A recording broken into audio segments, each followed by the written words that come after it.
So gin kosa mang'eny. Tiwacho kanyo ni kalure kod jogo ma wanyalo wacho ni mane ochiwne gi fai. Iwacho kanyo ni Mark Nyamita mano jaod bura ma Uriri kachiel kod Paul Abuor mano ma jaod bura Marongo kachiel kod Esther Passaris gin ne gichopo e nyim disciplinary committee ma bende noluongi. Tiwacho kanyo ni Tom Ojienda bende ochopo e nyim committee ma kamano.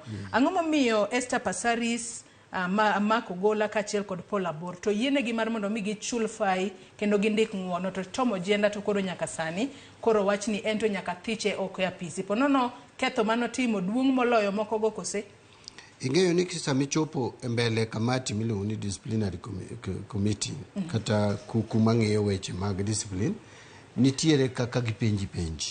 Koro kaluwore gi report mane gimiyowa kamiyi mana mawiye eni Tom Ojienda kanobiro to kar loso kata tur dok piny ne oko tur ne party kendo medo thiano ni noko bolore nonego bende gi bolore koro en ochako thir gi party ma oyanyo nyaka the lawyer ma ochung ne ng'ama nokelo ni mano junior ne mok nyal penj kendo owacho kanyo ni ok onyal biro ke chik wawacho maler ni kibiro tibiro gi lawyers. Yes, ujini biro gi lawyers. Nyaka gibed lawyers ma members mag ODM. Kech okodwar weche ODM mondo yal gi joma ok jo ODM.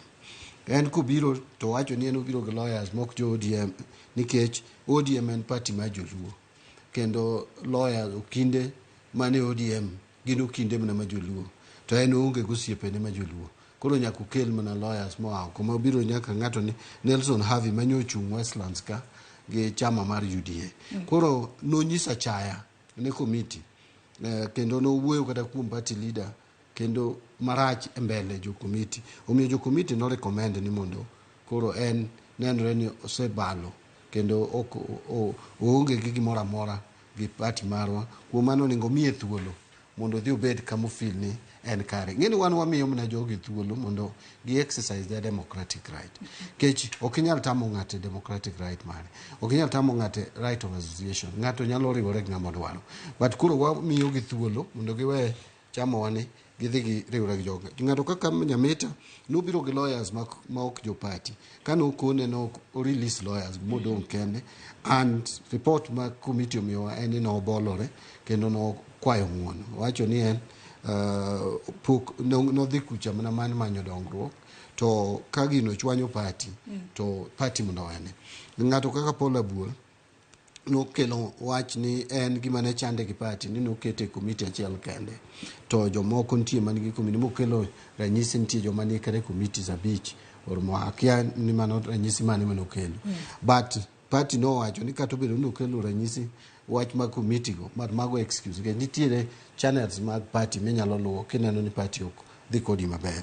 Esa Patharis bende no dhi mo oywagore koro ji adek gi nokawo thuolo mar wuoyo gi disciplinary committee e yo moningo bed ni ja party kofweny koyudi kech makosa to ng'ato nyalo timo koro koyudi gi makosa to kiyie ni an ma natimo makosa to koro mai kaka dwa wuotho to party ng'wono ni but jowa mamoko Ojienda ne ok otimo mano jowa mamoko ma ang'wen mabodongi to ne ok obiro omigi thuolo nyadiriyo koro manaka ino ng'ato kako chanda ukoni en okonegi miluonge disciplinary committee kendo ndiko barua wan go ni keche no dhi romo gi head of state kendo ndiko in bold manyiso no nyiso party ni gik muwacho go ok obadha.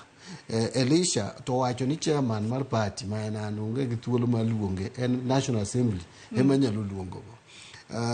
Ng'ato kaka Roli owacho ni en ok onyal biro disciplinary committee nikech odich oloso yore constituency ne koro ok wang'eyo ni Karoli Omondi en engineer ma loso yore to kata ka en engineer oonge thuolo madobige mbele party mondo owach nikech ne adwa ni awach ke Joyce jogi no mi thuolo nyaka no nego beni imigi thuolo nyadidi omigi thuolo nyadidi